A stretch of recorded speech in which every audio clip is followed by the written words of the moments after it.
ഭക്തിയാണ്, ഭക്തിയുള്ള ജീവിതമല്ല. ഹല്ലേലൂയ. അതുകൊണ്ടാണ് ഇടയ്ക്കിടയ്ക്ക് ഉപവസിച്ച് പ്രാർത്ഥിക്കും, നമുക്ക് അല്പം വിശപ്പും ദാഹമൊക്കെ നമുക്ക് മനസ്സിലാവും. ഹല്ലേലൂയ.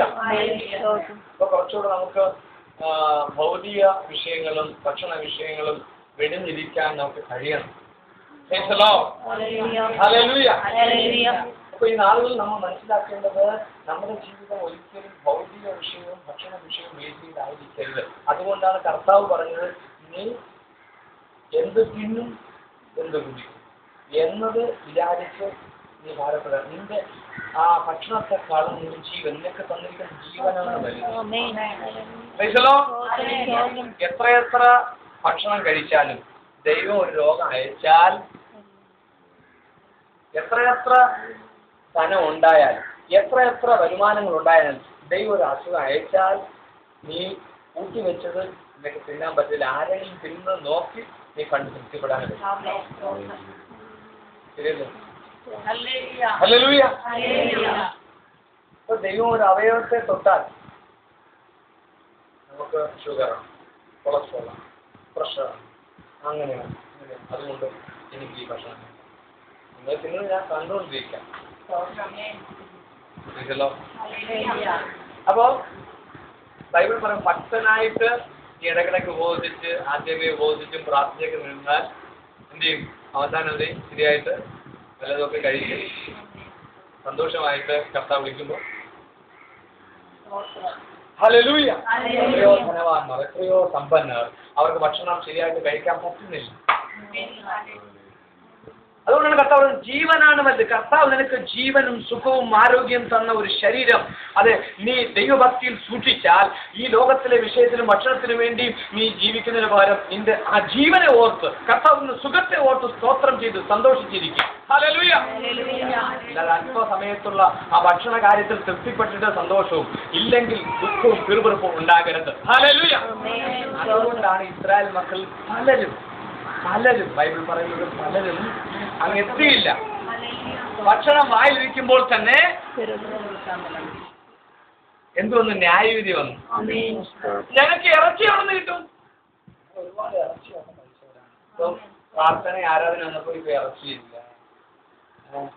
അതുപോലെ ശരിയായിട്ടുള്ള വെള്ളമില്ല, ശരിയായിട്ടുള്ള അപ്പമില്ല. ഞങ്ങൾ കഷ്ടപ്പെടുകയാണല്ലോ മോശെ, ഇനി അവിടെ ഞങ്ങൾ കൊണ്ടുവന്നത് ഇതിനാണ്. ആരോട് പറയുന്നു? മോശയോട് ഇസ്രായേൽ ജനങ്ങൾ പിറുപിറുക്കുകയാണ്. എന്ത് പറയുന്നു? ഞങ്ങൾക്ക് ഇറച്ചി വേണം, ഞങ്ങൾക്ക് അപ്പം മാത്രം പോരാ. മന്ന സ്വർഗത്തിൽ നിന്ന് ഇട്ട് കൊടുത്തിട്ടും അവർ പറഞ്ഞു അപ്പം മാത്രം പോരാ, ഞങ്ങൾക്ക് ഇറച്ചിയുടെ വേണം. ഇറച്ചി വേണമെന്ന് സന്തോഷത്തോടെ സ്നേഹത്തോടെ നിനക്ക് പറയാമല്ലോ. നീ പിറുപിറുക്കുന്ന എന്തിന്? അത് തരാൻ ദൈവത്തിന് കഴിയുമോ?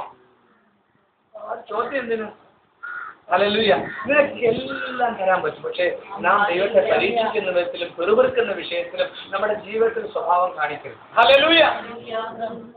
എല്ലാം ദൈവത്തിന് തരാൻ കഴിയും, എല്ലാം തരാം. പക്ഷെ ആവശ്യമുള്ളതും നമ്മെ ദൈവവചനത്തിൽ നിലനിർത്തുവാനും അവസാനം വരെ കൊണ്ടെത്തിക്കുവാനുമുള്ള കാര്യങ്ങൾ മാത്രമേ ദൈവം തരത്തുള്ളൂ. ചിലപ്പോ ഒരുപാട് നിന്നാൽ നീ ദൈവത്തിന്റെ കാണത്തില്ല. ഹല്ലേലൂയ. അതുകൊണ്ടാണ് പത്രവാക്യത്തിൽ പറയുന്നത്, കർത്താവേ നിന്നെ നിത്യവർത്തി തന്ന് അധികം ഉണ്ടായിട്ട് ദൈവം ആരെന്ന് നിങ്ങളിച്ച് പറയുന്നത് ഒന്നുമില്ലാതെ മോഷ്ടിക്കാൻ ഇടയാ. ഹല്ലേലൂയ. അപ്പോൾ എപ്പോഴും നാം ആഗ്രഹിക്കുന്ന കർത്താവ് എനിക്ക് ആവശ്യമുള്ള തരും, വരാൻ ശക്തനാണ്, ഞാൻ വിശ്വസിക്കുന്നു. അതുകൊണ്ട് നമുക്ക് ആവശ്യമുള്ളതെല്ലാം കർത്താവ് തരും, തന്ന് നമ്മെ പുലർത്തും. ഹല്ലേലൂയ. ഭക്ഷണമില്ലാതെ വാടി ഭക്ഷണമായി പാകന്റെ അടുക്കൽ വരും. ഭക്ഷണമില്ലാതെ വാടി കുഴങ്ങിടുമ്പോൾ ഭക്ഷണമായി പാകന്റെ അടുക്കൽ വരും. അപ്പവും ഇറച്ചിവ കാരത്തിൽ തരും, ജീവ ഉറവായിട്ടോടെനിക്കു ദാഹം തീർത്തിടും. അപ്പവും ഇറച്ചിവ കാരത്തിൽ തരും, ജീവ ഉറവായിട്ടോടെനിക്കു ദാഹം തീർത്തിടും. എനിക്കായി കരുതാമെന്നുരച്ചവനേ, എനിക്കൊട്ടും ഭയമില്ല നിനച്ചിടുമ്പോൾ. എനിക്കായി കരുതുവാൻ ഇഹത്തിലില്ലേ ഒന്നും ചുമത്തുന്ന ഭാരമെല്ലാം നിന്റെ ചുമലിൽ എനിക്കായി കരുതുവാനിഹത്തിലില്ലേ ഒന്നും ചുമത്തുന്ന ഭാരമെല്ലാം നിന്റെ ചുമലിൽ. ഉൽപ്പത്തി പുസ്തകം 28 അധ്യായം 20-21 വാക്യം വായിച്ച് നമ്മൾ ക്ലാസ്